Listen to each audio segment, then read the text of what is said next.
बेटा जी क्या होगा अगर आपका खाना खराब हो जाए? बेटा जी क्या होगा अगर आपने खाना थोड़ी देर के लिए बाहर रखा और वो खराब हो जाए? बेटा जी अगर क्या हो अगर आपकी मनचाही चीज आप खाना चाहते थे लेकिन वो बिगड़ जाए? तो बेटा इसी का सल्यूशन क्या है? फूड प्रिजर्वेशन मेथड, जो आज हम लोग पढ़ने वाले हैं और आपके मन पसंदीदा फूड को वो बचाने वाला है। तो welcome to my channel science by Kashish ma'am. I welcome you all. मैं हूँ कशिश मैम और आपको पढ़ाते हैं साइंस, जिसमें आपके स्टैंडर्ड 8 का हम एक एक टॉपिक कवर करते हैं। और बेटा जी क्या है, अभी हमने लास्ट लेक्चर में कई सारी चीजें पढ़ी थी माइक्रो ऑर्गेनिजम्स के बारे में। माइक्रो ऑर्गेनिजम्स क्या होते हैं, किस तरह के होते हैं, कौन कौन सा डिजीज करता है, प्लांट में कौन सा डिजीज करता है, वो हमारे लिए यूजफुल कैसे, हार्मफुल कैसे। अब बची है बारी लास्ट हमारे फूड प्रिजर्वेशन की। फूड प्रिजर्वेशन बेटा जी क्या होता है, हम वो सारी चीजें इसमें समझने वाले हैं लेक्चर में। और जो भी बच्चे हमारे चैनल पर नए हैं और उनको नहीं पता है कि इस चैनल पर क्या होता है, तो मैं बता देती हूँ ना।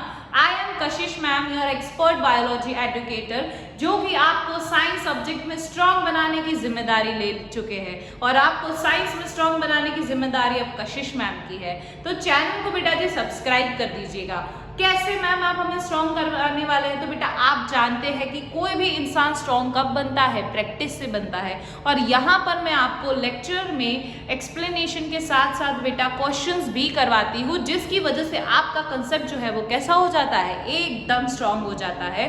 तो इसी चीज को बेटा कंटिन्यू हम आगे भी करने वाले हैं और भी बेटा जी लेक्चर्स आने वाले हैं। तो उसके लिए क्या करना होगा? सब्सक्राइब करना होगा, ताकि आपको टाइम टू टाइम क्लास में आना पता चले कि मेरा ये लेक्चर अपलोड हो चुका है, मुझे ये जाकर देखना ही है, कंसेप्ट्स को स्ट्रॉन्ग करना ही है, जिससे आपका साइंस का सब्जेक्ट हो जाएगा एकदम स्ट्रॉन्ग। ओके, तो अगर आपको ये चीज समझ आ चुकी है तो हमारे कमेंट सेक्शन में थम्स अप जरूर से कर दीजिएगा। अब बेटा हम समझने वाले हैं फूड प्रिजर्वेशन मेथड्स, ठीक है। और सबसे पहले तो बेटा आप जानते ही है कि कभी भी हम कोई भी काम की शुरुआत करें तो उसमें हमें क्या करना चाहिए? गोल्स लिखने चाहिए। क्या लिखने चाहिए बेटा जी? गोल्स लिखने चाहिए, ताकि हम हमारे क्या है हमें समझ आए कि हमें ये चीजें समझनी है। ओके, तो सबसे पहला बेटा जी हमें आज क्या पढ़ना है? क्या पढ़ना है? सबसे पहले तो हमें क्या पढ़ना है? Food preservation methods. क्या पढ़ना है? Food preservation methods. फिर इसके बाद हमें क्या पढ़ना है? Nitrogen fixation. क्या पढ़ना है? Nitrogen fixation. और हम क्या पढ़ने वाले हैं? नाइट्रोजन साइकिल पढ़ने वाले हैं। क्या पढ़ने वाले हैं? Nitrogen cycle. तो बेटा ये तीन चीजें आज का हमारा गोल है, जो कि काफी शॉर्ट टाइम में हो जाएगा। बहुत बड़े बड़े टॉपिक्स नहीं है ये। मैं आप लोगों के लिए प्यारे नोट्स बना के लेके आई हूँ, जिसकी वजह से आप एकदम खुल के अच्छे से समझ पाएंगे और याद भी रख पाएंगे। ओके, तो चलिए स्टार्ट करते हैं आज का हमारा लेक्चर। ओके, तो फूड प्रिजर्वेशन की बात करें तो फूड प्रिजर्वेशन होता क्या है? यहाँ पे आप अगर बेटा जी इसके वर्ड पर ध्यान दीजिए। किस पे ध्यान दीजिए? इसके वर्ड पे ध्यान दीजिए। फूड प्रिजर्वेशन, ठीक है। अगर बेटा साइंस में अगर चीजें समझनी है तो उसके वर्ड्स को ब्रेक करके समझना सीखे। जैसे मैं यहाँ पे बात करती हूँ फूड की। फूड तो बेटा जी आपको पता ही है क्या होता है, हमारा खाना होता है। लेकिन प्रिजर्वेशन का मतलब क्या होता है? प्रिजर्व करना, यानी कि उसे बचा के रखना, है ना। किससे बचा के रखेंगे? We will protect them from what? Protect from microbes। क्योंकि हमने अभी बेटा लास्ट लेक्चर में क्या पढ़ा था? क्या पढ़ा था? कि फूड पॉइजनिंग के बारे में पढ़ा था, फूड स्पॉइलेज के बारे में पढ़ा था कि माइक्रोब्स अगर हमारे फूड पे अटैक कर ले, उसमें ग्रो होना स्टार्ट हो जाए, तो फिर क्या होगा? हमारा फूड जो है वो खराब हो जाएगा। और खराब होने की वजह से क्या होगा? उसका फिर हम कंज्यूम नहीं कर पाएंगे, ठीक है। तो फूड का स्पॉइलेज होता है, हम बीमार पड़ सकते हैं। तो इसलिए बेटा क्या है? फूड प्रिजर्वेशन मेथड, जहां पर हम फूड को क्या करने वाले हैं? स्टोर करने वाले। स्टोर तो नहीं बोल सकते, बट ऐसा बोल सकते उसको प्रिजर्व करने वाले। प्रिजर्व यानी प्रोटेक्ट करके रखने वाले हैं फूड को, ताकि वो खराब होने से बच सके और हम उसे कंज्यूम कर सके और हेल्दी हेल्दी रह सके। ओके, तो यही बेटा मतलब होता है फूड प्रिजर्वेशन का।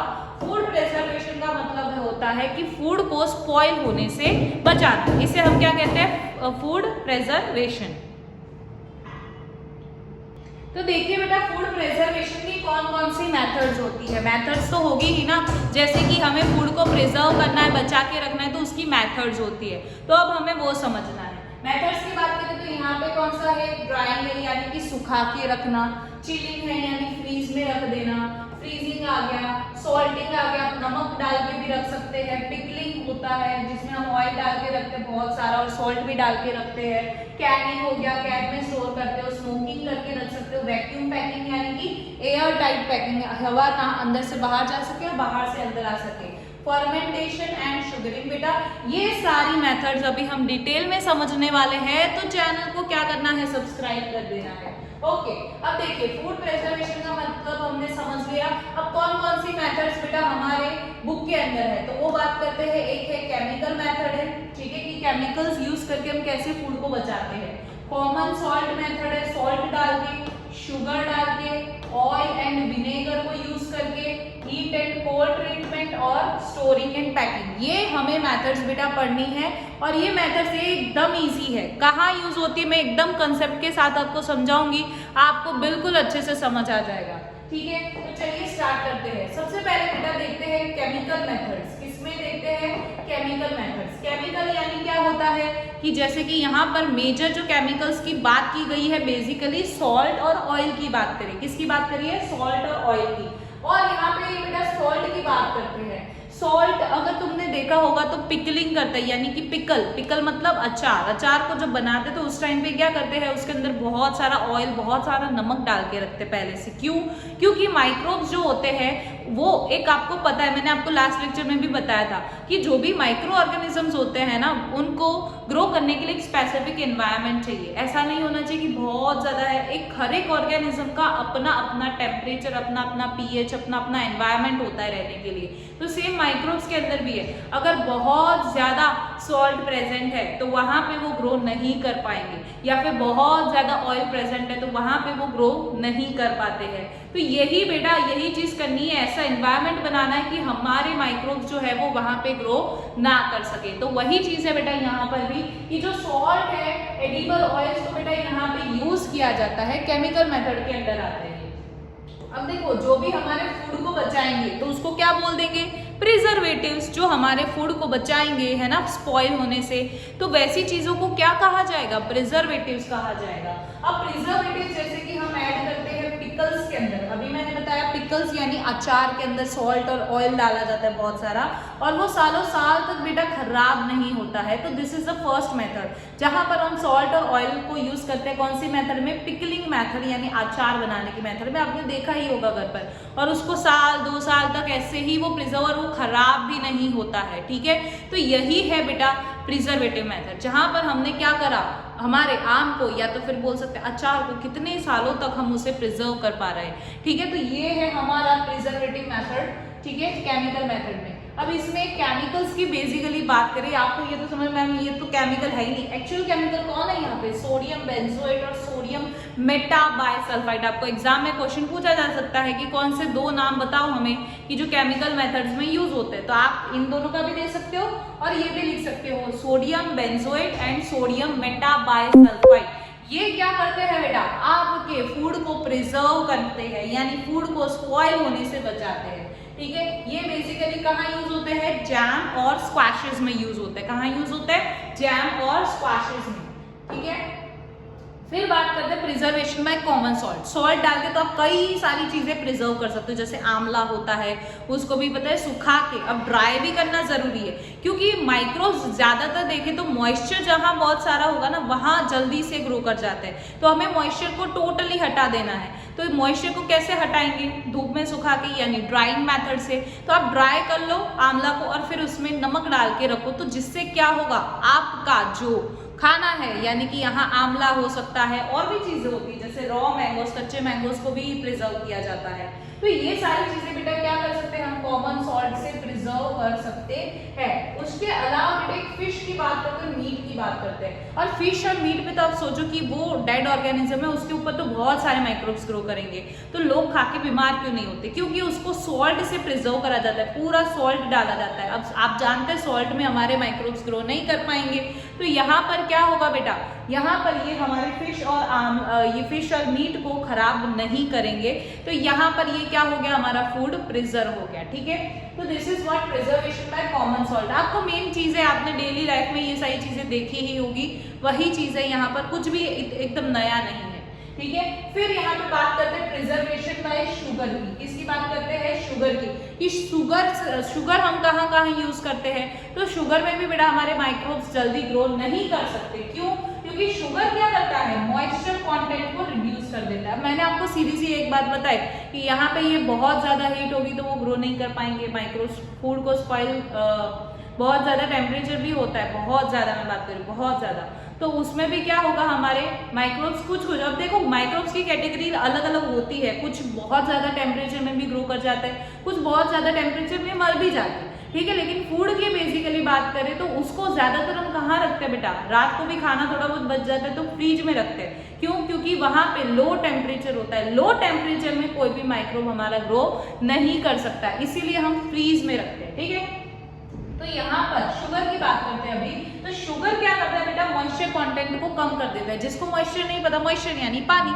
ठीक है, तो पानी के कंटेंट को बहुत कम कर देता है कौन, हमारी शुगर, और इसकी वजह से ये क्या होगा, हमारी बैक्टीरिया जो है वो उसके अंदर ग्रो करेंगे नहीं। ठीक है, बात करें तो ये तो आपको पता है, ये जैम्स, जेलीज, ये सारी कैसे बहुत मीठे होते हैं, क्यों, बहुत सारी शुगर डाली होती है ताकि माइक्रोब्स ग्रो ना करें। ठीक है, जैम्स हो गया, जेलीज हो गया, स्क्वैशेस हो गया। ठीक है, ये बेटा हम डेली लाइफ में चीजें देखते हैं, बस इसके नाम दे दिए, ये तो भाई सदियों पुराने से चीजें ये चलती आ रही है। ठीक है, अब बात करते हैं next by oil and vinegar. Oil और विनेगर, विनेगर तो बेटा आपने देखा होगा कई सारी जगह पर खानों में ये यूज होता है। क्यों, क्योंकि ये फूड को स्पॉइल होने से बचाता है, माइक्रोब्स की ग्रोथ को इनहिबिट करता है। ठीक है, इनहिबिट यानी कि रोकता है, प्रिवेंट करता है उसे। ठीक है, तो यहाँ पे ऑयल और विनेगर की बात करते हैं, तो ये क्या करता है, पिकल्स जो होते हैं, अभी हमने आगे भी डिस्कस किया कि बहुत सारा ऑयल डाल के रखा जाता है, क्यों, ताकि वो क्या हो सके, प्रिजर्व हो सके, खराब ना हो जाए। उसके अलावा हमने विनेगर की भी बात करी, तो विनेगर भी आप अगर बाहर के होटल्स वगैरह के अच्छा खाओगे तो उसके अंदर बेटा विनेगर मिला हुआ होता है, तो वो विनेगर क्या करता है, आपके फूड को प्रिजर्व करने में मदद करता है, पिकल को। और उसके अलावा कुछ ऐसे वेजिटेबल्स, फ्रूट्स, फिश, मीट, इनमें इनको भी प्रिजर्व करने के लिए ऑयल एंड विनेगर को यूज करा जाता है। ठीक है, फिफ्थ हमारी है हीट एंड कोल्ड ट्रीटमेंट। ये सबसे कॉमन मेथड आप डेली देखते होंगे। हीट में क्या करते हैं हम लोग, बहुत ज्यादा टेम्परेचर बढ़ा सकते हैं, जैसे कि हम ये दूध को बॉईल करते हैं, मिल्क को बॉईल करते हैं, तो उसकी वजह से क्या होता है, जो भी माइक्रोब्स होते हैं वो क्या हो जाते हैं, खत्म हो जाते हैं, हार्मफुल माइक्रोब्स मर जाते हैं, तो उसकी वजह से क्या होता है, खत्म, किल। ठीक है, तो उसकी वजह से क्या होगा बेटा, किल होने की वजह से हमारे माइक्रोब्स जो है वहां पर नहीं है और हमें डिजीज कॉज नहीं होगा। ठीक है, तो यहाँ पर बॉइलिंग मेथड है जो कि हीट की वजह से होगी, सीधी सी बात है, बॉईल करोगे आप मिल्क को तो उसकी वजह से क्या होगा, यहाँ पे हीट मिलेगी और जो माइक्रोब्स है वो खत्म हो जाएंगे। ठीक है, तो यहाँ पे लो टेम्परेचर पर भी बेटा क्या होता है, ग्रोथ को हम इनहिबिट कर सकते हैं माइक्रोब्स की, लो टेम्परेचर पर भी। मैंने अभी बताया जैसे आप फ्रीज में रख दो ताकि क्या हो सके, वो मिल्क जो है वो खराब नहीं होगा। रात को हम क्या करते हैं, बॉईल करके फ्रीज में रख देते हैं। ठीक है, अब इसी मेथड का बेटा नाम दे दिया, बॉयल करके फ्रीज कर देना। ठीक है, चिल कर देना, इसी का नाम बेटा पास्चुराइजेशन हो गया। कुछ भी नया नहीं है, एकदम हम डेली लाइफ में बेटा ये चीजें देखते हैं और यही चीजें यहाँ पर हमें बताई गई, बस उनके नाम रख दिए हैं। ठीक है, तो यहाँ पे हम बॉइलिंग की बात करते हैं, तो बॉइलिंग तो आपको समझ आ गया कि उसको दूध को उबाल के रख दिया और फिर उसको हमने कहाँ रख दिया, लो टेम्परेचर में रख दिया, यानी कि फ्रीज में रख दिया। इसी का नाम बेटा क्या हो जाता है, पास्चुराइजेशन। ये तो हाँ बोलोगे अरे मैम ये तो हम सदियों से करते आ रहे हैं, लेकिन एक साइंटिस्ट ने उसको नाम दे दिया पास्चुराइजेशन मेथड, और भाई खत्म बात है ना। अब देखो पास्चराइजेशन बेटा ये one of the most important topic है आपके एग्जाम के लिए। ये वाली डेफिनेशन हर एग्जाम में आपको पूछी जाएगी, ठीक है, देखने को मिलेगी ही मिलेगी। अब मिल्क को यहाँ पे वही जो हमने बात करी, मिल्क को यहाँ पे एकदम गर्म करा जाता है और फिर उसको ठंडा करा जाता है।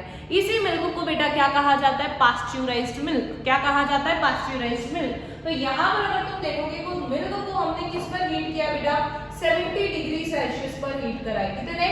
70 डिग्री सेल्सियस यानी गर्म करा। फिर उसके बाद ये क्या हो गया? हीट हो गया। और इसको कितने सेकेंड्स के लिए कर रहे हैं? 15 to 30 सेकेंड्स के लिए हीट कर रहे हैं। कितने? 15 to 30 सेकेंड्स के लिए। और फिर सडन यानी तुरंत ही उसे क्या करा जाता है? चिल करा जाता है और फिर उसे स्टोर करा जाता है। ये मेथड तो हम डेली देखते हैं, बस इसमें कुछ यहाँ पे हमने नंबर्स लगा दिए, इतने सेकंड्स के लिए करोगे तो ये पास्चराइज्ड मिल्क बन जाएगा, है ना। अब ये 70 डिग्री सेल्सियस पर क्यों बॉयल कर रहे हैं बेटा? क्योंकि माइक्रोब्स खत्म हो जाएंगे। सीधी सी बात, नो बकवास, है ना, सीधी सी बात है। कोई भी माइक्रोब को आपको किल करना है तो उसका जो एनवायरमेंट है जिसमें वो ग्रो करता है, वो एनवायरमेंट जो ग्रो करता है उसको ही खत्म कर दो। समझ आई बात? जैसे वहां पर आंवला में हमने क्या किया? मॉइस्चर में ग्रो करते तो मॉइस्चर ही हटा दिया। समझ आई बात? तो यही होता है और कुछ भी अलग इसमें नहीं है, कोई भयानक चीजें नहीं है, ठीक है। मिल्क को हमने 70 डिग्री सेल्सियस पर बॉईल किया। बॉईल करने के बाद यहाँ पे हीट किया। हीट करने के बाद कितने सेकंड्स के लिए हीट किया? 15 to 30 सेकंड्स के लिए। और फिर इसे सडनली चिल कर दिया और स्टोर कर दिया। इसी को आप अपनी लैंग्वेज में लिख दोगे कि when the milk heated at the 70 degree Celsius for 15 to 30 seconds and after that suddenly chilled and stored, this method is known as pasteurization। Simple. और ये पास्चराइजेशन मेथड बेटा किसने दी थी?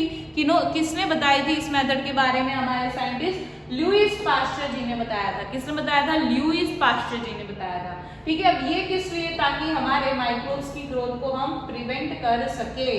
प्रिवेंट यानी कि माइक्रोब्स की ग्रोथ ना हो, वही मेथड है ये। सीधी सी बात, है ना। अब बात समझ आ गई इतनी। अब जो जनरली ऐसे तो हम नॉर्मली देखें तो मिल्क जो मिलता है मार्केट के अंदर वो पास्चराइज्ड मिल्क नहीं होता है, ठीक है। उसको हम घर पे लाते हैं, उसे पता है बॉयल किया जाता है और फिर फ्रीज में रखा जाता है। That is your what that is your वो पास्चराइज्ड मिल्क नहीं है। लेकिन कोई आ रहा है जो क्या करता है, कुछ पास्चराइज्ड मिल्क मिलते भी है, जैसे कि हमारा मिल्क जो है उसको क्या कर रहा है, उन्होंने ये सारी मेथड करके ही भेजा ताकि तुम डायरेक्टली कंज्यूम कर सको, तुम्हें बॉयल करने की कोई झंझट ही नहीं। तो जो पास्चराइज्ड मिल्क होता है उसे हम डायरेक्टली कंज्यूम कर सकते हैं। क्या बोल रहे हैं? पास्चराइज्ड मिल्क जो होता है वो हम डायरेक्टली कंज्यूम कर सकते हैं।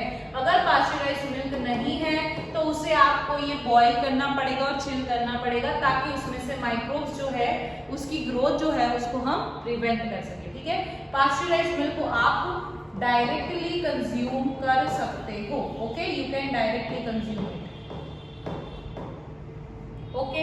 आई होप सो आपको पास्चराइजेशन मेथड तो समझ में आ चुकी होगी। अब बात करते हैं स्टोरेज एंड पैकिंग की। तो देखा होगा कि जनरली मम्मी क्या करते हैं कि कोई जैसे वो आंवला भी हमने करा, ठीक है, तो उसको एकदम एयर टाइट कंटेनर में रखेंगे। एयर टाइट कंटेनर क्यों? क्योंकि माइक्रोब्स बेटा आपके कहाँ प्रेजेंट है? हवाओं में प्रेजेंट है। अगर वो हमारे भूल से भी किसके अंदर चला गया, कोई भी फूड के अंदर चला गया तो वो क्या करेगा? उधर ग्रो करेगा और हमारे फूड को स्पॉइल कर देगा। तो हमें ऐसा एयर टाइट कंटेनर रखते हैं। एयर टाइट यानी हवा ना अंदर से बाहर जा सके, बाहर से अंदर आ सके। तो उसकी वजह से क्या होता है, वो प्रॉपरली पैक्ड होता है, जिसकी वजह से माइक्रोब्स की ग्रोथ को हम प्रिवेंट कर सकते हैं। और ये सारी चीजें जैसे ड्राई फ्रूट्स को स्टोर करने, ड्राई फ्रूट्स को भी स्टोर किया जाता है, ठीक है। उसके अलावा वेजिटेबल्स को भी स्टोर किया जाता है सील करके। किसमें सील करते हैं? एयर टाइट कंटेनर में। अगर एयर टाइट कंटेनर नहीं होगा तो वो टोटली स्पॉइल हो जाएगा, ठीक है। फिर इसके बाद बात करते हैं बेटा नाइट्रोजन फिक्सेशन। ये बहुत ही इजी टॉपिक है। नाइट्रोजन फिक्सेशन और नाइट्रोजन साइकिल बहुत इजी है। मेन जो आगे हमने अभी तक पढ़ा ना चीजें बेटा, उसमें से एग्जाम में बहुत सारे सवाल पूछे जा सकते हैं, तो उसे अच्छे से प्रिपेयर करना। One of the most important चीज आप लोगों के लिए मैं कहना चाहती हूँ कि हमने बेटा बात करी थी ना लास्ट लेक्चर में कि आप लोगों के लिए मैं लाने वाली हूँ क्वेश्चन प्रैक्टिस, ठीक है। तो 50 महा क्वेश्चन प्रैक्टिस हमारे कब होंगे, नेक्स्ट लेक्चर में होने वाले। कब होने वाले, नेक्स्ट लेक्चर में। तो एकदम रेडी हो जाइएगा। और अगर आप चाहते कि मैम वो लेक्चर आप लाइव लीजिए ताकि हम भी आंसर कर सके, तो बेटा आप कमेंट में लिख दीजिएगा live science by Kashish ma'am, तो मैं जरूर से लाइव लेक्चर लूंगी वो वाला, ठीक है। तो आपको बस क्या करना होगा, कमेंट करना होगा और हमारी चैनल को सब्सक्राइब करना होगा। अब बात करते हैं बेटा नाइट्रोजन फिक्सेशन की। तो हमने ये चीज बेटा आपने ना ये 7th में भी पढ़ी हो, ठीक है। अगर किसी को भी याद हो तो, नहीं याद तो कोई बात नहीं, मैं यहाँ पे पढ़ा रही हूँ, पढ़ लो। नाइट्रोजन फिक्सेशन की बात करते हैं बेटा। नाइट्रोजन फिक्सेशन क्या समझ आता है, नाइट्रोजन को फिक्स करना। लेकिन यहाँ पे नाइट्रोजन को कब फिक्स करा जाएगा बेटा, कब फिक्स करा जाएगा, कौन करेगा ये काम, राइजोबियम बैक्टीरिया। इसका नाम बेटा आप याद रख लीजिए, बड़ा फेमस बैक्टीरिया, बड़े क्वेश्चन इस पे पूछे जा सकते हैं, ठीक है। अब इसकी बात करते हैं, ये राइजोबियम बैक्टीरिया एक्चुअली में करता क्या है, कुछ अच्छा काम कर रहा होगा तभी तो फेमस होगा, ऐसे थोड़ी ना फेमस होगा ये। तो चलिए बात करते हैं राइजोबियम बैक्टीरिया के बारे में। राइजोबियम बैक्टीरिया कहाँ पर प्रेजेंट होता है, रूट नोड्यूल्स में प्रेजेंट होता है। किसके, रूट नोड्यूल्स में प्रेजेंट होता है। किसके बेटा जी, किसके रूट नोड्यूल्स में होता है, वो भी आपको पता होना चाहिए। Of the leguminous plant, leguminous यानी पल्सेस वाले का, ठीक है। तो यहाँ जो लेग्यूमिनस प्लांट्स होते हैं ना बेटा, उसके रूट नोड्यूल्स में क्या प्रेजेंट होता है, राइजोबियम बैक्टीरिया। पर ये काम क्या करता है मैम, जरा हमें ये बताइए। तो अगर हमने 7th में पढ़ा हो और नहीं पढ़ा तो अभी समझ लो कि हमारा जैसे ये कोई भी प्लांट, ये तो हमने ट्री बना दिया, ठीक है, ये चलो प्लांट ही बना देते हैं। ये बेटा जी हमारा क्या है, यहाँ पे प्लांट है, ठीक है।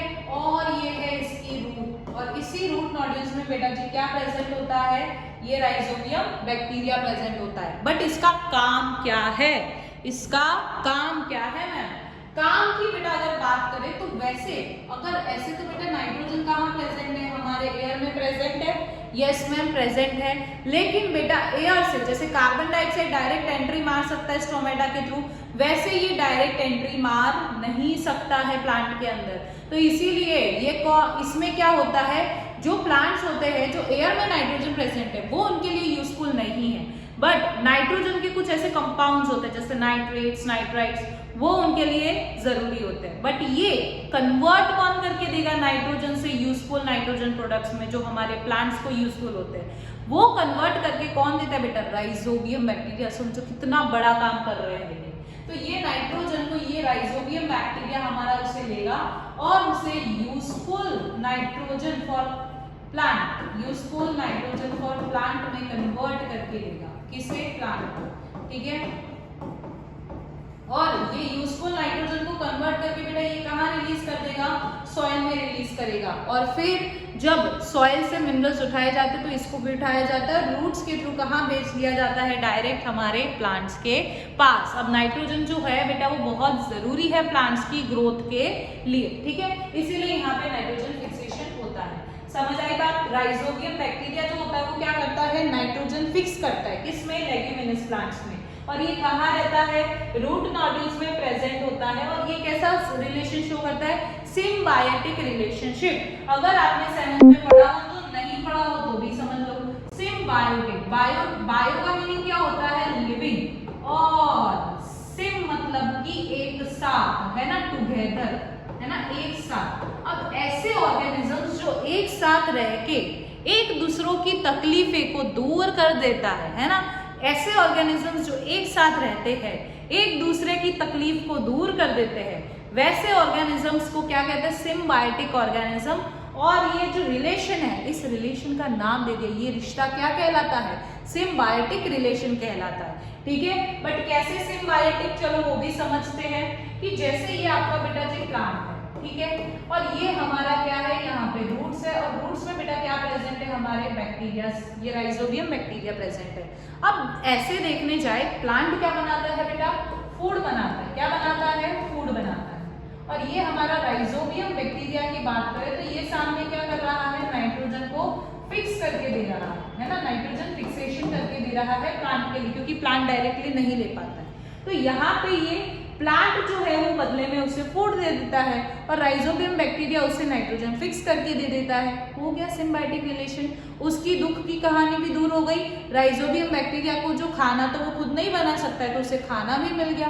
तो दोनों की दुख वगैरह दूर हो गए। साथ में ये अपना बांट के चल रहे हैं दुख, है ना, बांट के तो नहीं बट एक दूसरे का दुख ही खत्म कर दे रहे हैं। तो ये क्या है बेटा, सिम्बायोटिक रिलेशनशिप। ठीक है, समझ आ गई बात। क्या पढ़ा हमने बेटा जी इसके अंदर, एक बार वापस रिवाइज करेंगे कि जो हमारे बेटा प्लांट होते हैं वो प्लांट जो है वो एटमॉस्फेयर से डायरेक्ट नाइट्रोजन को एब्जॉर्ब कर सकते नहीं है। तो यहाँ पे क्या प्रेजेंट होता है हमारे रूट नोड्यूल्स में और सॉइल में भी प्रेजेंट होता है। ठीक है, राइजोबियम बैक्टीरिया प्रेजेंट होता है। क्या होता है, राइजोबियम बैक्टीरिया होता है। अब ये राइजोबियम बैक्टीरिया क्या करता है, ये जो नाइट्रोजन होता है इस एयर से ये नाइट्रोजन लेता है और जो यहाँ पे यूजफुल नाइट्रोजन को रिलीज कर देता है, कन्वर्ट करके, है ना, कन्वर्ट करता है उसे। तो ये राइजोबियम बैक्टीरिया उसे कन्वर्ट करेगा और ये यूजफुल नाइट्रोजन को रिलीज कर देगा सॉइल के अंदर और जब भी वो पानी के साथ एब्जॉर्ब करेगा मिनरल्स को, इसे भी एब्जॉर्ब कर लेगा। और ये चीज राइजोबियम बैक्टीरिया कौन से प्लांट्स में प्रेजेंट है बेटा जी, लेग्यूमिनस प्लांट्स में। लेग्यूमिनस यानी पर्सिस वाले जो होते हैं वो। ठीक है, तो ये कहाँ प्रेजेंट है, हमारे लेग्यूमिनस प्लांट्स में प्रेजेंट है। ओके, तो यही है हमारा क्या, सिम्बायोटिक रिलेशनशिप में प्रेजेंट है। सिम का मतलब आपको समझ आना ही है, आ गया है। सिम मतलब ये एक साथ रहेंगे और बायोटिक यानी ये लिविंग ऑर्गेनिजम्स एक साथ रह रहे हैं, तो उसकी बात कर रहे हैं। ठीक है, तो ये लिविंग ऑर्गेनिजम्स एक साथ रह रहे हैं, एक दूसरे के दुख को दूर कर दे रहे हैं, उसको उसकी जरूरत, उसको उसकी जरूरत, जरूरतें उनकी पूरी हो गई। कैसे, तो यहाँ पे ये जो हमारा राइजोबियम बैक्टीरिया है वो नाइट्रोजन फिक्स करके दे दे रहा है, बदले में प्लांट उसे खाना दे दे रहा है। सिंपल, हो गया खत्म। तो ये है बेटा आपका नाइट्रोजन फिक्सेशन। लास्ट टॉपिक की बात करते हैं अबाउट दी नाइट्रोजन साइकिल। किसकी बात करते हैं, नाइट्रोजन साइकिल की। नाइट्रोजन साइकिल बेटा ये भी बहुत ही ज्यादा इजी है, एकदम लॉजिक वाली बातें हैं, इसके अंदर कुछ भी आपको याद करने की, रखने की जरूरत नहीं। ठीक है, चलिए हम समझते हैं इसे। ओके, यहाँ पे ये मैंने अभी क्या बताया था कि ये हमारा एटमॉस्फेरिक नाइट्रोजन है। क्या है ये, एटमॉस्फेरिक नाइट्रोजन। अब ये एटमॉस्फेरिक नाइट्रोजन जो होता है ये या तो फिर लाइटनिंग जो है वो फिक्स कर सकते हैं नाइट्रोजन, ठीक है, सॉइल के अंदर। दूसरा मेथड बेटा क्या हो सकता है जो हमने अभी पढ़ा कि बैक्टीरिया जो होते हैं वो कंपाउंड्स जो होते हैं नाइट्रोजन के, कंपाउंड्स जो होते हैं नाइट्रोजन के उसमें चेंज कर देता है एटमॉस्फेरिक नाइट्रोजन को। तो वो भी हमने देख लिया कि bacteria turns compound of nitrogen into gaseous nitrogen. ठीक है, तो यहाँ पे इसने ये कन्वर्ट कर दिया। ठीक है, और दूसरा बेटा यहाँ पे क्या हो सकता है, तो ये एटमॉस्फेरिक नाइट्रोजन को नाइट्रोजन फिक्सेशन बैक्टीरिया जो है, जैसे कि हमारी ब्लू ग्रीन एल्गी की बेटा एक एग्जांपल है इसका, जो एटमॉस्फेरिक नाइट्रोजन को फिक्स कर देगा। ठीक है, और ये बैक्टीरिया जो होते हैं इन टर्न नाइट्रोजन को फिक्स करके देते हैं नाइट्रोजेनस कंपाउंड में, जो अभी हमने पढ़ा, नाइट्रोजन को नाइट्रोजेनस कंपाउंड में चेंज कर देंगे। और ये फिर जो है हमारे कंपाउंड्स जो होते हैं नाइट्रोजन जो है वो सॉइल में चला जाएगा। अब यही चीज वापस बेटा कहाँ जाएगी, हमारे कुछ ऐसे बैक्टीरियाज भी होते हैं जो क्या करते हैं, टर्न कर देते हैं नाइट्रोजन कंपाउंड्स को किसके अंदर, एटमॉस्फेरिक नाइट्रोजन यानी गैसियस नाइट्रोजन में। और कहाँ से आ सकता है, एक दूसरा रास्ता और होता है बेटा, वो देखो यहाँ पे ये प्लांट्स ने अपटेक कर लिया। ठीक है, हमने नाइट्रोजन किसके लिए बनाया, प्लांट्स के लिए बनाया, तो ये नाइट्रोजन ने ये प्लांट्स ने ये नाइट्रोजन को ले लिया। अब ये जो है कौन कौन बेटा खाता है, आपको पता ही है, एनिमल्स, प्लांट्स को कौन कौन खाएगा, एनिमल्स खाता है, कैट खाते हैं, ठीक है, और भी ऐसे एनिमल्स या ऑर्गेनिजम्स खाते हैं। ठीक है, अब इसके बाद क्या होगा, इनके थ्रू नाइट्रोजन वेस्ट निकलेगा फ्रॉम एक्सक्रीशन एंड डेथ। अगर इनकी डेथ हो जाती है तो उसके थ्रू भी नाइट्रोजनस कंपाउंड्स निकलेंगे। और उसके अलावा एक्सक्रीशन के थ्रू, है ना, यानी जो वेस्ट मटेरियल बाहर निकालते हैं तो वो भी नाइट्रोजनस वेस्ट उसमें प्रेजेंट होता है। तो ये कहाँ पे आएगा, एक्चुअली में नाइट्रोजन कहाँ आएगा, सॉइल में आएगा। अब यही बेटा यहाँ पे ये वही साइकिल चलती जा रही है, क्या हो रहा है, वही साइकिल चलती जा रही है। मैं आपको वापस से समझाती हूँ ये वाली चीजें।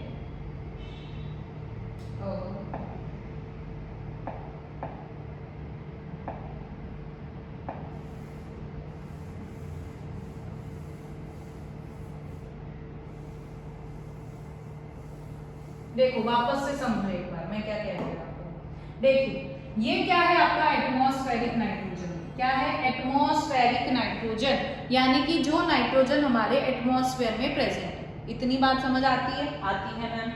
अब इसकी बात करें तो बेटा यहाँ पे ना दो मेथड्स हो सकती है। क्या मेथड्स हो सकती है? दो मेथड्स हो सकती है जिसके थ्रू प्लांट को अपना नाइट्रोजन मिल सके यूजफुल। कौन कौन सी?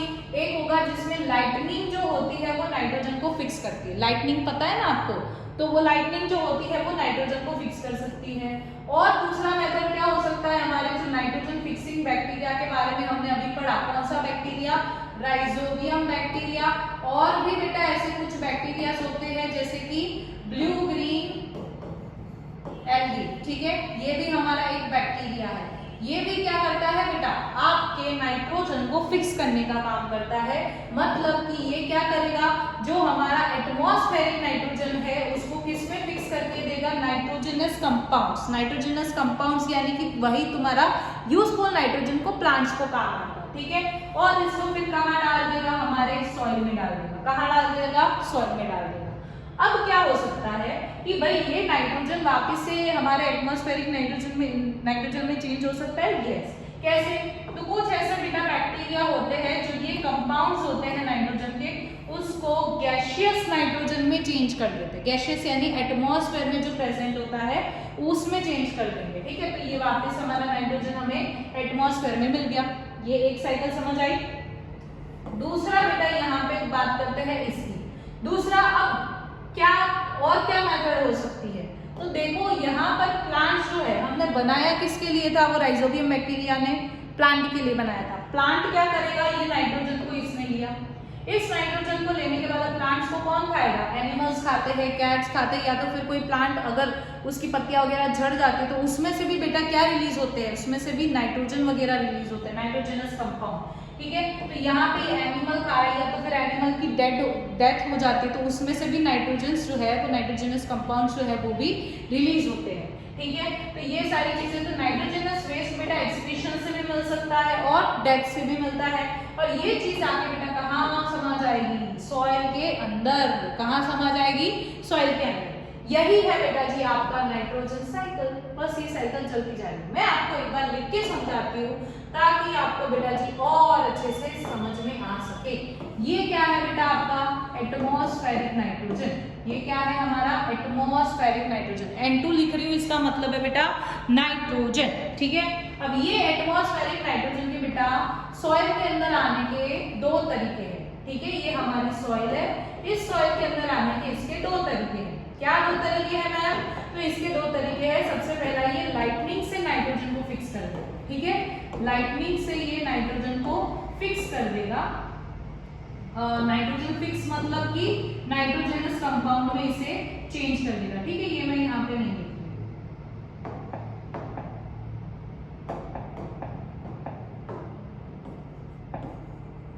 ओके, तो ये नाइट्रोजन को फिक्स कर देगा और कहाँ डाल देगा? सॉइल में डाल देगा। दूसरा जो हमने मेथड पढ़ा बेटा, एक राइजोबियम बैक्टीरिया होता है, ठीक है। उसके अलावा हमारे पास ब्लू ग्रीन एल्गी होती है।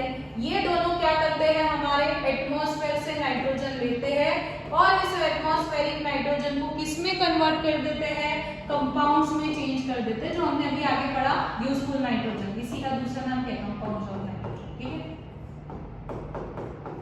और फिर इसे कहाँ डाल देगा? वापस ये सॉइल के अंदर। तो ये दो मेथड हो गए। अब पर अगर मैं चाहती हूँ कि मेरे को ये एटमॉस्फेरिक नाइट्रोजन यहाँ पे चाहिए, ठीक है, जरूरत है भाई, दो मुझे कैसे भी करके दो, तो ये देगा कैसे? कि कुछ ऐसे बेटा बैक्टीरियाज होते हैं, कुछ ऐसे बैक्टीरियाज भी होते हैं जो क्या करते हैं? नाइट्रोजन कंपाउंड्स जो है हमारे, यानी जो हमारे प्लांट्स के लिए हमने बनाए थे, है ना, that is nitrogen, useful nitrogen compounds, उसको ये किसमें चेंज कर देते हैं बेटा? गैसियस नाइट्रोजन में। तो ये कहाँ चला जाएगा?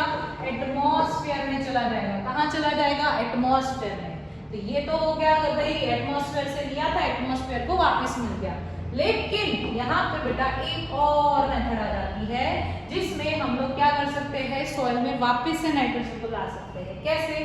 तो यहाँ पे ये जो सॉइल है एक्चुअली में ये कौन ले रहा है? सॉइल से नाइट्रोजन ज्यादातर प्लांट्स लेते हैं। प्लांट्स को कौन कौन खाएगा, एनिमल्स खा सकते हैं, जो भी ऑर्गेनिजम्स प्रेजेंट है वो खाएंगे, ठीक है। तो जैसे मैंने समझा यहाँ पे एक एनिमल ने खाया, ठीक है, प्लांट्स को। अब इसके थ्रू क्या हो सकता है, इसकी एक डेथ भी हो सकती है, और दूसरा क्या हो सकती है, मतलब ऐसा नहीं उसको खाने की वजह से डेथ हुई, ऐसा बोल रही हूँ कि वो ऑर्गेनिज्म की डेथ भी होगी। और उसके बाद और क्या हो सकता है बेटा जी यहाँ पर, कि उसने एक्सक्रीट किया हो, एक्सक्रीशन, ठीक है, एक्सक्रीशन यानी वेस्ट मटेरियल को बॉडी से बाहर निकालना। तो इन दोनों के अंदर भी बेटा क्या प्रेजेंट होते हैं, नाइट्रोजन कंपाउंड्स प्रेजेंट होते हैं। और ये बेटा एक्चुअली में कहाँ जाएगा, एट द एंड सॉइल के अंदर जाने वाला है। कहाँ जाने वाला है, सॉइल के अंदर। तो यही है बेटा जी आपका nitrogen cycle. I hope so आपको ये सारी चीजें समझ में आ गई होंगी। एक बार वापस से हम रिवाइज करते हैं जो जो चीजें हमने पढ़ी, ठीक है। सबसे पहले बेटा हमने क्या पढ़ा, ये हमने लेक्चर यहाँ से स्टार्ट किया कशिश मैम के साथ, यस। फिर हमने पढ़ा, हमने गोल्स लिखे, फूड प्रिजर्वेशन, नाइट्रोजन फिक्सेशन और नाइट्रोजन साइकिल। फिर हमने पढ़ी फूड प्रिजर्वेशन मेथड्स कौन कौन सी हो सकती है, फूड यानी खाना, प्रिजर्वेशन यानी कि उसको बचा के रखना, तो फूड को स्पॉइल होने से बचाना, इस मेथड को क्या कहते हैं, फूड प्रिजर्वेशन। फिर हमने देखा बेटा फूड प्रिजर्वेशन के अलग अलग मेथड्स, केमिकल मेथड है, कॉमन सॉइल की मेथड है, शुगर है, ऑयल एंड विनेगर है, हीट एंड कोल्ड ट्रीटमेंट है, और स्टोरिंग एंड पैकिंग का जो है ये हमारा फूड प्रिजर्वेशन का मेथड है। फिर हमने बेटा यहाँ पे पढ़ा केमिकल मेथड्स के बारे में। केमिकल मेथड्स में हमने पढ़ा एक सॉल्ट हो सकता है, एक एडिबल ऑयल हो सकता है, इनको क्या कहा जाएगा बेटा, प्रिजर्वेटिव्स कहा जाएगा। प्रिजर्वेटिव्स किसे कहते हैं, जो ऐसी चीजें जो हमारे फूड को स्पॉइल होने से बचा रही है उसे हम प्रिजर्वेटिव्स कह देंगे, ठीक है। इसको हम ऐड करते हैं जैसे कि पिकल्स के अंदर, जो कि हमने जनरली हमारे घर पर देखा हुआ है। फिर कॉमन ऐसे जो हमारी केमिकल मेथड्स कौन सी आती है, सोडियम बेंजोएट आता है और एक सोडियम मेटा बायसल्फाइड आता है। ये हमें कहाँ देखने को मिलता है, जैम एंड स्क्वैशेस में देखने को मिलता है। फिर हमने पढ़ा कॉमन सॉल्ट से जैसे कि हम मीट, फिश, आंवला, रॉ मैंगोस को प्रिजर्व कर सकते हैं। और शुगर से प्रिजर्व करने को देखें तो जैम, जेली, स्क्वैशेस। अब शुगर को क्यों यूज कर रहे हैं, क्योंकि ये क्या करती है, मॉइस्चर को कम कर देता है, ठीक है, और माइक्रोब्स की ग्रोथ को इनहिबिट करेगा यानी कि रोकेगा।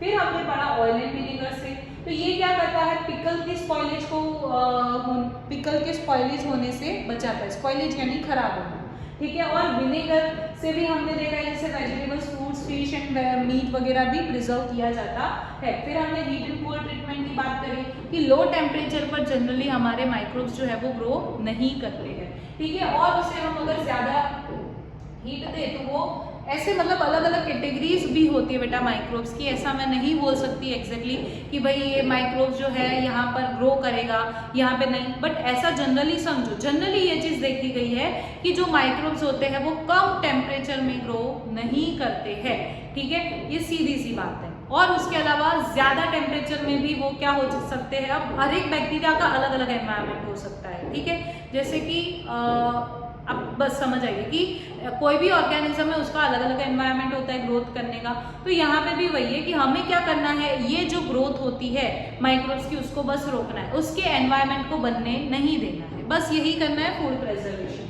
हमने क्या किया, यहाँ पे हमारा मिल्क था, उसको 70 डिग्री सेल्सियस पर क्या किया, हीट किया कितने देर तक, 15 to 13 सेकेंड्स तक, और फिर सडनली उसे चिल एंड स्टोर कर दिया, जो हम जनरली हमारे घर पे ये मेथड सीखते हैं। इसी का नाम क्या हो गया, पास्चुराइजेशन। ये क्या करेगा, माइक्रोब्स की ग्रोथ होने से प्रिवेंट करेगा, है ना, ग्रोथ नहीं होने देगा माइक्रोब्स की। और ये जो लुईस पास्चर साइंटिस्ट ने ये मेथड दी थी, इन्हीं के नाम पे है पास्चुराइजेशन। ये पास्चुराइज्ड मिल्क जो होता है उसको हम डायरेक्टली कंज्यूम कर सकते हैं। फिर हमने स्टोरेज एंड पैकिंग की बात करी, ड्राई फ्रूट्स, वेजिटेबल्स को भी सील किया जाता है, लेकिन एयर टाइट पैकेट्स होने चाहिए। एयर टाइट नहीं होगा तो माइक्रोब्स की ग्रोथ हो जाएगी। फिर हमने राइजोबियम बैक्टीरिया की बात करी, क्या करता है, नाइट्रोजन फिक्सेशन करता है, ठीक है, सिम्बायोटिक रिलेशन में रहता है।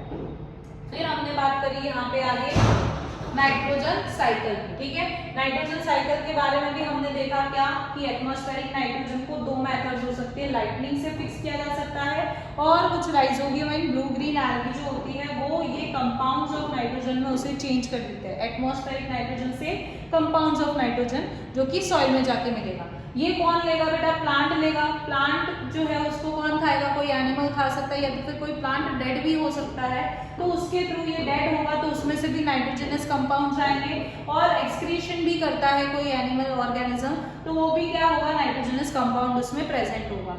और ये क्या है, ये भी सॉइल में जाके मिल जाएगा, ठीक है। और यहाँ पे अगर हम चाहते हैं कि भाई ये जो हमारा हमने अभी बनाया कंपाउंड जो बनाया नाइट्रोजन का, उसको हमें वापस एटमॉस्फेयर में लाना है, तो वो क्या है, कुछ ऐसे बैक्टीरियाज होते हैं जो नाइट्रोजनस कंपाउंड्स को किस में चेंज कर देते हैं बेटा, गैसियस नाइट्रोजन में चेंज कर देते हैं। तो बेटा यही है आपका क्या, पूरा food preservation, nitrogen fixation and nitrogen cycle.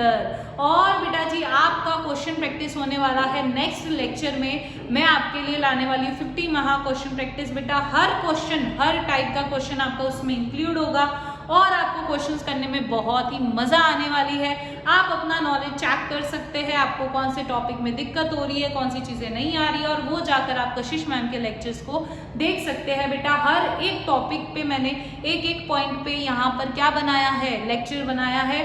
और बेटा बहुत मेहनत लगती है क्योंकि ये नोट्स को पहले तो देखो, आप इस चीज को आप समझो कि ये शॉर्ट नोट्स बनाना इतना इजी नहीं होता। ये सालों का मेरा एक्सपीरियंस है बेटा, जिसकी वजह से मैं आपको आज शॉर्ट नोट में पढ़ा पा रही हूँ, और वो भी एक एक लाइन आपकी कवर होती है एनसीईआरटी की। ऐसा नहीं है कि मैंने कोई भी एक पॉइंट स्किप कर दिया हो, यहाँ पे एक एक पॉइंट यहाँ पे मैंने कवर किया, और मेरा एक्सपीरियंस है बेटा, ये मैं नोट्स बनवाती हूँ। और हर साल मेरे जो कई बच्चे हैं उन्होंने टॉप भी किया है इसी नोट्स के थ्रू। यही बेटा मेथड है, आप जितना चीज़ों को एकदम सिंप्लीफाई करके लिख के समझोगे उतना इजी आपको समझने के लिए होगा। और यही मेथड बेटा यूज करके कई सारे बच्चे मेरे टॉपर्स बने हैं। साइंस के अंदर फुल ऑन फुल स्कोर किया है उन्होंने। और आप भी अगर स्कोर करना चाहते हैं तो बेटा हमारे चैनल को अभी सब्सक्राइब करें, लाइक करें और अपने फ्रेंड्स के साथ शेयर करें। And thank you very much. आप अपने फ्रेंड्स के साथ शेयर करते रहिए, नॉलेज को बांटते रहिए। नॉलेज को बांटोगे तो आपकी भी नॉलेज ज़रूर से बढ़ेगी, ठीक है। So thank you so much, thank you so much, thank you so much to everyone who is watching this lecture right now and who will share this lecture to their friends. Thank you so much.